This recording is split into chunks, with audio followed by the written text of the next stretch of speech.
"Till death do us part," words that seal the promise of a lifetime together. But for one couple, death came far too soon, in the most unimaginable way. It was supposed to be the happiest day of their lives. Just hours after vows were exchanged and the wedding festivities began, the groom lay dead, and his best friend, the best man, stood accused of an unspeakable act. What could drive someone to commit such a heinous crime on a day meant for love and celebration? This is the story of a betrayal so deep, so shocking, that it left an entire community reeling. Was it jealousy, revenge, or something even darker that led to this horrific event? Join me as we unravel the chilling true crime story of a best man's shocking revenge that turned a day of joy into a day of tragedy. The story begins in a quiet, picturesque town where everyone knew everyone else's business. Here, 3 childhood friends grew up together, their lives intertwined like the roots of an ancient tree. The groom, Ryan Porter, was a well-liked man in the community. Tall, handsome, and successful, he had everything going for him: a thriving business, a loving family, and now, the love of his life, Jessica Evans. Jessica was the perfect complement to Ryan. With her warm smile and kind heart, she was adored by everyone who knew her. Their love story was the kind that made people believe in fairy tales. But there was one person who had been by Ryan's side even longer than Jessica: his best friend, Mark Bennett. Mark and Ryan were inseparable growing up. They played on the same little league team, went to the same high school, and even attended the same college. Their bond was as close as brothers. Mark was the best man at Ryan's wedding, and no one thought twice about it. But beneath the surface of this seemingly perfect friendship lay a simmering tension that no one could have imagined. Mark had always been a bit of an enigma. Where Ryan was outgoing and confident, Mark was reserved and introspective. He had struggled to find his place in life, hopping from one job to another, never quite finding his footing. But Ryan had always been there for him, supporting him through every failure and cheering him on during every minor success. As the wedding day approached, Mark was by Ryan's side, helping him with every detail. But there were signs that all was not well. Friends noticed Mark's unusual behavior, a nervous energy that seemed to follow him everywhere. He was seen pacing back and forth, his eyes darting around as if he were searching for something or someone. It was as if he were carrying a secret too heavy to bear. The morning of the wedding dawned bright and clear, a perfect day for a perfect event. The bride and groom were surrounded by their closest family and friends, everyone bustling with excitement and joy. Jessica looked stunning in her flowing white gown, her face radiant with happiness. Ryan couldn't take his eyes off her, his love for her evident in every glance, every smile. Mark, the best man, was a constant presence at Ryan's side, making sure everything was in order. He seemed calm, collected, and focused on his duties. But those who knew him well sensed that something was off. He was unusually quiet, his laughter forced, his movements stiff. He avoided eye contact, and whenever someone asked if he was okay, he brushed it off with a quick nod and a forced smile.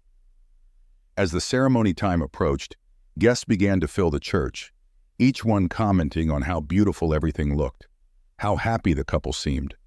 The air was thick with the scent of roses and the sound of soft music. The atmosphere was one of love and celebration. But there were subtle hints that not everything was as it seemed. A bridesmaid later recalled seeing Mark standing off to the side, staring at Ryan and Jessica with an unreadable expression. Another guest noticed him gripping the edge of a table so tightly that his knuckles turned white. Yet no one thought much of it at the time. After all, it was a wedding day. Everyone was a little emotional. The ceremony itself was a picture of perfection. Jessica walked down the aisle to the soft strains of a string quartet, her eyes locked on Ryan's. As they exchanged vows, there wasn't a dry eye in the house. Mark stood by Ryan's side, holding the ring, his face a mask of composure. But inside, his mind was racing, the weight of his hidden feelings threatening to overwhelm him. When the couple finally kissed and were pronounced husband and wife, the church erupted in cheers. Mark was the first to embrace Ryan, a tight, almost desperate hug that lingered a moment too long. Then he turned to Jessica, his smile brittle, his congratulations barely audible. No one noticed the tremor in his voice, the tension in his shoulders. The wedding reception was a lavish affair held at a beautiful countryside estate. Guests mingled, enjoying the open bar and gourmet hors d'oeuvres. The newlyweds danced their first dance, lost in their own world. Mark watched from the sidelines, his face a mask of conflicting emotions. It was a night filled with joy, laughter, and love on the surface. But beneath the veneer of celebration, a storm was brewing. Mark's behavior grew increasingly erratic as the night wore on. He was seen drinking heavily, his eyes glued to the couple as they moved through the room. Friends tried to engage him in conversation, but he was distant, his mind elsewhere. He left the reception abruptly at one point, disappearing for nearly an hour before returning, his expression dark and his mood unreadable. As the festivities continued late into the night, the celebratory mood was palpable, but Mark's presence was like a dark cloud looming over the joyous occasion. There were murmurs among the guests about his behavior, how he had disappeared for a while, only to return with a strange, almost sinister look on his face. Some speculated it was the alcohol, but those who knew him well sensed it was something more. Ryan, on the other hand, was oblivious to the growing concerns around him. He was caught up in the whirlwind of his wedding day, surrounded by friends and family, enjoying the happiest moments of his life. But beneath the surface of his jovial exterior, Ryan was harboring secrets of his own, secrets that only a few people knew about, including Mark. Months before the wedding, Ryan had confided in Mark about a mistake he had made. It was a brief fling with an old flame, a lapse in judgment that he deeply regretted. He was torn apart by guilt and had sworn never to tell Jessica. Mark, being his best friend, had promised to keep it a secret. But the trust between them was already beginning to crack. Mark had always looked up to Ryan, admiring his success and seemingly perfect life. But as Ryan's life flourished, Mark felt his own stagnate. His envy grew, festering like a wound that refused to heal. The revelation of Ryan's infidelity was like a match to dry tinder, igniting a blaze of resentment and betrayal within him. How could Ryan, who had everything, be so reckless? And why did he have to burden Mark with this secret? The more Mark thought about it, the more it consumed him. He began to see Ryan not as the loyal friend he had grown up with, but as a hypocrite, a man who didn't deserve the happiness he had. This feeling of betrayal festered, eating away at him day by day, until it became an obsession. On the night of the wedding, as he watched Ryan and Jessica share their first dance, the memories of Ryan's confession replayed in his mind like a broken record. Every smile, every laugh from Ryan felt like a mockery, a reminder of his betrayal. Mark's grip on his glass tightened as he fought to keep his emotions in check. But the anger, the jealousy, the hurt, it was all too much. Ryan, completely unaware of the storm brewing within his best friend, continued to celebrate, believing that his secret was safe. He had no idea that Mark's loyalty had already begun to waver, that the bond they shared was now tainted with bitterness and resentment. And as the night wore on, Mark's resolve hardened. He knew what he had to do. It was in the early hours of the morning, when most of the guests had left and only a handful of people remained, that the unthinkable happened. Ryan and Jessica had just retired to their honeymoon suite, a cozy cabin on the edge of the estate grounds. They were exhausted but elated, looking forward to their first night as husband and wife. But they were not alone. Unbeknownst to them, Mark had been watching, waiting for the moment when they would be alone. He had followed them silently, his steps careful and measured. He watched as they entered the suite, his heart pounding in his chest, his mind racing with thoughts of betrayal and revenge. When he was sure they were inside, he approached the door, his hands shaking as he reached for the handle. He hesitated, his breath coming in shallow gasps, his mind screaming at him to stop. But it was too late for that. The anger, the jealousy, the betrayal, it all consumed him, leaving no room for doubt, no room for reason. He pushed open the door, the sudden intrusion startling the couple. Ryan, confused and angry, stepped forward, his voice harsh and demanding. "Mark, what the hell are you doing here?" But Mark didn't answer. He pulled out a knife, the blade gleaming in the dim light, and without a word, he lunged forward. Jessica screamed, the sound piercing the silence, but there was no time to react. Ryan tried to defend himself, but the attack was so sudden, so brutal, that he had no chance. Mark's rage was a terrifying thing to behold. He stabbed Ryan repeatedly, his movements frenzied and desperate, his face twisted with a mixture of pain and fury. Ryan fell to the ground, his body convulsing as blood pooled around him.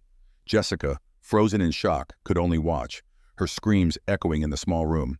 And then, as quickly as it had begun, it was over. Mark stood over Ryan's lifeless body, his breath coming in ragged gasps, the knife slipping from his bloodied hands. He looked at Jessica, his eyes wild and unseeing, and for a moment, she thought he was going to turn the knife on her. But he didn't. Instead, he stumbled back, his face pale and drawn, his hands shaking. He looked down at Ryan, his expression one of horror and disbelief, as if he couldn't comprehend what he had just done. And then, without another word, he turned and fled, leaving Jessica alone with the body of her husband. The aftermath of the brutal murder was chaotic and heartbreaking. The serene wedding venue, which had been filled with laughter and love just hours earlier, was now a crime scene swarming with police, paramedics, and shocked guests. Jessica was inconsolable, her screams and sobs echoing through the early morning air. She clung to Ryan's lifeless body, refusing to let go as the authorities tried to gently pull her away. The guests who had heard her screams and rushed to the scene stood in stunned silence, unable to comprehend what had just happened. Many of them were still dressed in their formal attire, the remnants of a joyous celebration now a cruel contrast to the gruesome reality before them. The news spread like wildfire, and soon friends and family who had already left began returning, their faces pale and their eyes wide with disbelief. Mark was found a few miles away, wandering aimlessly along a deserted road, his clothes stained with Ryan's blood. He was mumbling incoherently, his eyes vacant, as if he were in a trance. When the police approached him, he didn't resist. He simply looked at them, his expression one of confusion and horror. It was as if he didn't fully understand what he had done. He was arrested without incident, handcuffed, and placed in the back of a patrol car. As the car drove away, Mark stared out the window, his eyes distant, his mind seemingly elsewhere. The once inseparable friends were now forever divided, one dead, the other a murderer. Back at the crime scene, detectives began piecing together the events of the night. They interviewed guests, trying to understand what had led to such a violent act. Witnesses spoke of Mark's odd behavior throughout the evening, his arguments with Ryan, and the look in his eyes that suggested he was on the edge of something terrible. But no one had imagined it would end like this. Jessica was taken to the hospital, where she was treated for shock. Her wedding dress, once pristine and white, was now a tattered, blood-stained reminder of the nightmare she had endured. She was surrounded by family and friends, but no one could console her. Her husband, the love of her life, had been taken from her in the most brutal way imaginable, and the man responsible was someone she had trusted, someone she had considered a friend. The investigation into the murder of Ryan Porter was swift and thorough. The police, now faced with a case that had garnered widespread media attention, were under immense pressure to find answers. They began by interviewing everyone who had attended the wedding, piecing together a timeline of events that led up to the fatal confrontation. It quickly became clear that Mark's behavior throughout the evening had raised red flags for several guests. Witnesses spoke of his erratic actions, the heated argument with Ryan, and the dark, troubled look in his eyes. But it was his disappearance from the reception, followed by his return in an even more agitated state, that struck everyone as the most concerning. The police also uncovered the secret that had been weighing on Mark's mind, the confession Ryan had made to him months earlier about his brief affair. It was a betrayal that had cut Mark deeply, not because he cared about the affair itself, but because it shattered the image he had of Ryan, the man he had looked up to his entire life. Ryan, who seemed to have everything, had shown a flaw, a crack in his perfect facade, and Mark, who had always felt overshadowed and inadequate in comparison, couldn't handle it. Detectives dug deeper into Mark's past, uncovering a troubled history marked by insecurity and jealousy. He had struggled with his own failures, watching as his best friend seemed to succeed effortlessly. And when Ryan confided in him about the affair, it was as if all of Mark's insecurities and resentments bubbled to the surface. They found journal entries in Mark's apartment, filled with ramblings about betrayal, jealousy, and revenge. He wrote about how Ryan didn't deserve the life he had, how he had betrayed Jessica, and more importantly, betrayed their friendship. It was clear that Mark had been spiraling for months, his mind consumed by dark thoughts that no one had seen. Interviews with Mark's friends and family painted a picture of a man who had always been in Ryan's shadow. His admiration for his best friend had turned into obsession, and that obsession had twisted into something dangerous. It wasn't just the affair that drove Mark over the edge. It was a lifetime of feeling second best, of being the supporting character in Ryan's perfect story. The detectives also discovered that, in the weeks leading up to the wedding, Mark had been drinking heavily and had stopped going to work. He had isolated himself, obsessing over Ryan and Jessica's wedding. He had even been caught once following Jessica around town, his behavior becoming increasingly erratic and alarming. It was clear to the investigators that Mark's actions on the night of the wedding were not spontaneous. This was a planned act of revenge, the culmination of months, if not years, of pent-up anger and resentment. He had brought the knife with him, hidden in his car, waiting for the moment when he could strike. The trial of Mark Bennett was one of the most anticipated events in the town's history. It wasn't just the brutal nature of the crime that drew attention, but the tragic irony of a best man killing his closest friend on his wedding day. The courtroom was packed with reporters, friends, and family members, all eager to see justice served for Ryan Porter. Mark appeared in court looking pale and gaunt, a shadow of the man he once was. His eyes were hollow, his expression vacant, as if he were still struggling to comprehend the gravity of his actions.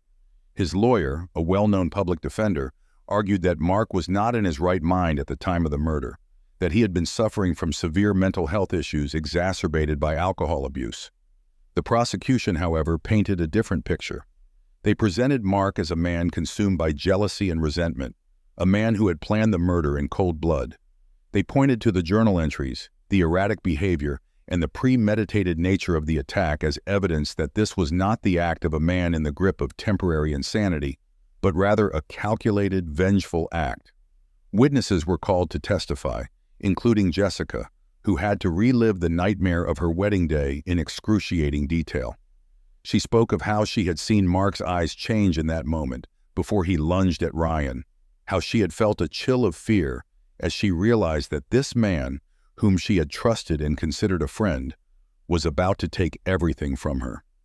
Friends and family members took the stand, describing Mark's erratic behavior in the days and weeks leading up to the wedding. They spoke of his growing obsession with Ryan, his strange comments, and his increasingly volatile temper. It was clear that something had been building inside Mark, something dark and uncontrollable.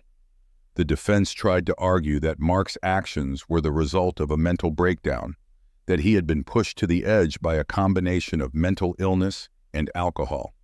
They brought in psychiatrists who testified that Mark had been suffering from severe depression and anxiety, and that the stress of the wedding had triggered a psychotic episode. But the prosecution countered with their own experts, who argued that while Mark may have been struggling with his mental health, he was fully aware of what he was doing that night.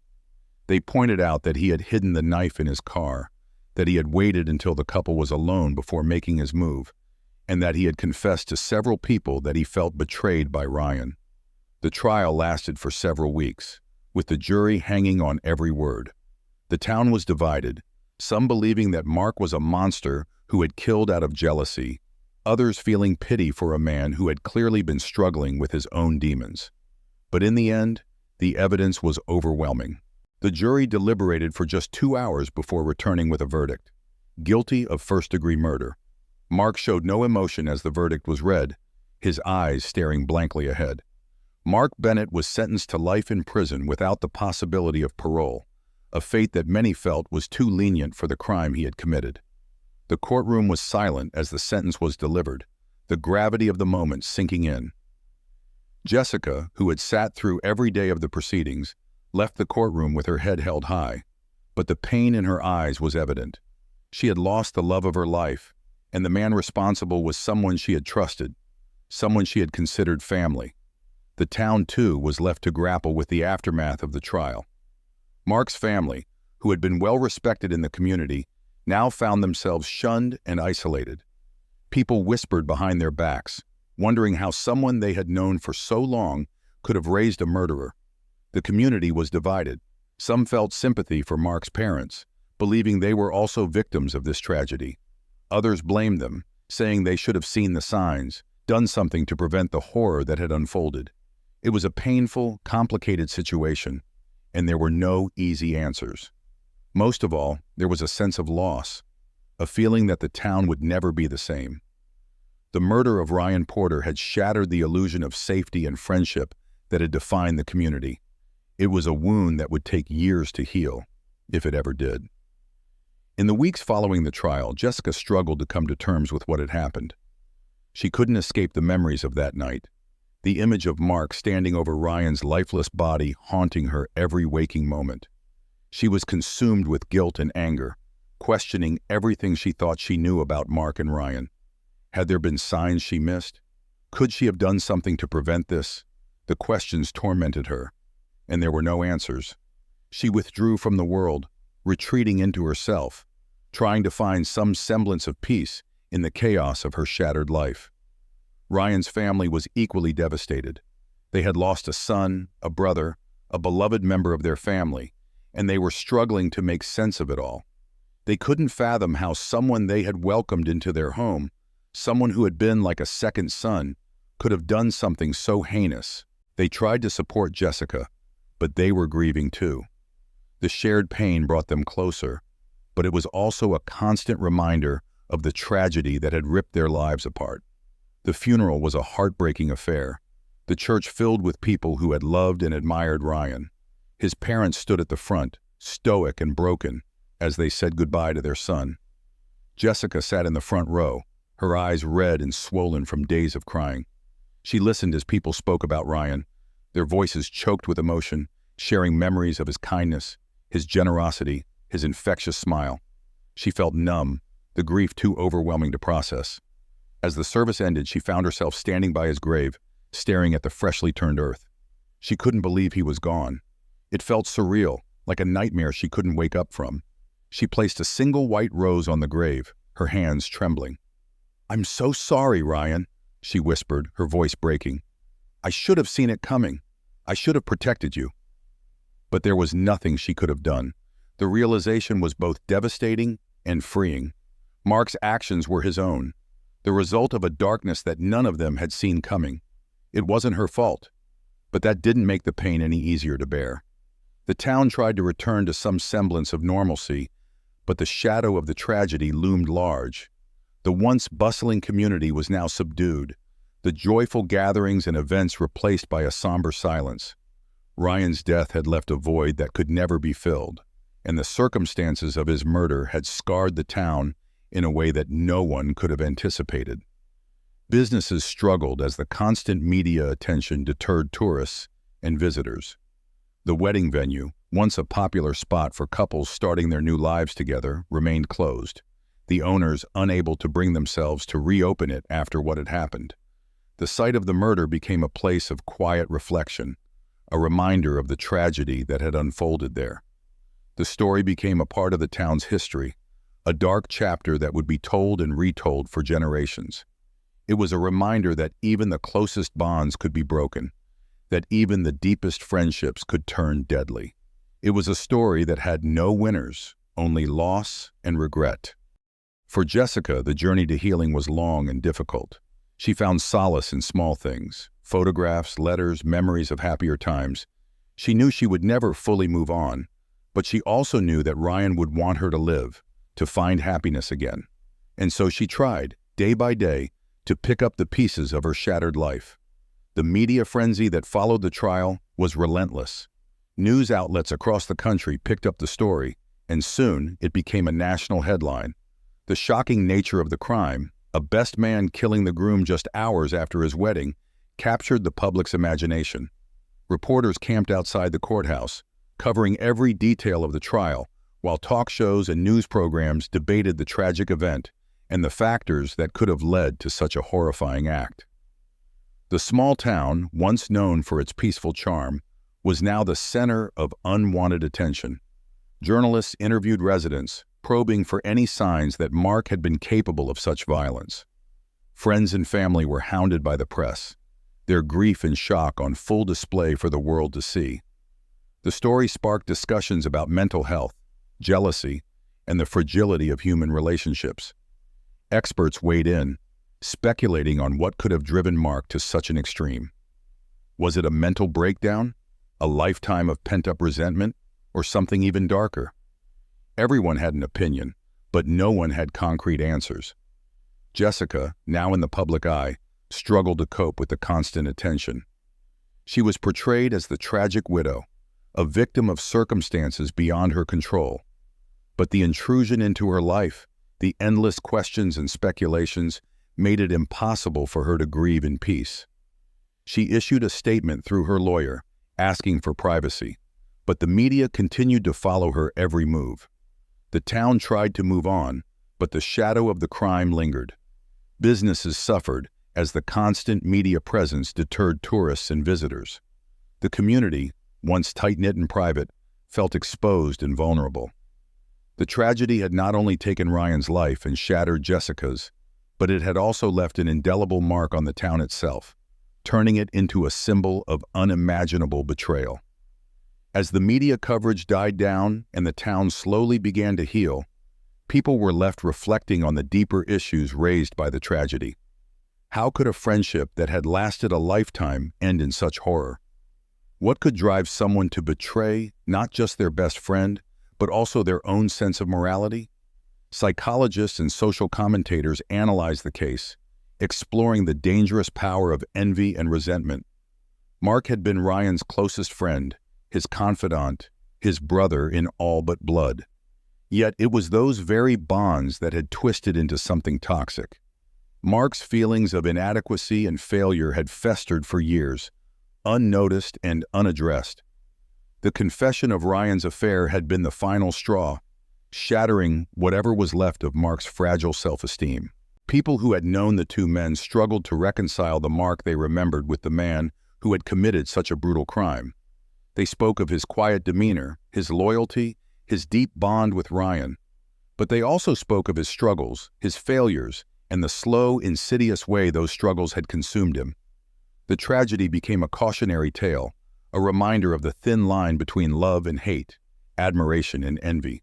It was a story that forced people to confront uncomfortable truths about the nature of friendship and the darkness that can lurk within even the closest of bonds. It left everyone asking the same question: could this have been prevented? And if so, how? For Jessica, the reflections were even more painful. She had seen the friendship between Ryan and Mark as something unbreakable, a testament to the power of loyalty and brotherhood. She had trusted Mark, believed in his goodness, never imagining that he could harbor such darkness. The betrayal cut deeper than the loss. It was the realization that she had never really known the man who had taken everything from her. The story of Ryan Porter and Mark Bennett became more than just a tragic true crime case. It became a symbol of how easily trust can be shattered and love can turn into hate. It was a story that showed the devastating consequences of unaddressed mental health issues, the destructive power of jealousy, and the tragic fragility of human relationships. Jessica, still struggling to find her footing in a world without Ryan, carried the weight of that day with her. She moved away, trying to escape the memories and the pain, but she knew that it would always be a part of her, a scar that would never fully heal. The love she had shared with Ryan, the dreams they had for their future, all of it had been stolen in a moment of senseless violence. The town, too, tried to move forward. Slowly, the businesses reopened, and the community began to rebuild. But the memory of what had happened lingered in the air, a silent reminder of the darkness that had briefly overshadowed their lives. They spoke of Ryan with fondness, remembering his smile, his kindness, his love for life. They spoke of Mark with sorrow, mourning not just the man he had been, but the man he could have been had things turned out differently. In the end, the story served as a powerful reminder of the unpredictable nature of human emotions, the hidden depths that can lie within even the most ordinary of lives. It was a reminder that friendship, love, and trust are precious, fragile things, easily broken and hard to mend. As the town laid Ryan to rest and tried to find peace, they knew that the story would never truly be over. It would live on in the hearts and minds of those who had known and loved him. A story of love and loss, friendship and betrayal, life and death. And for those who heard the story from afar, it served as a stark reminder. Sometimes, the greatest dangers come not from strangers, but from those closest to us, the people we trust the most. Because in the end, it wasn't a stranger who took Ryan's life. It was his best friend.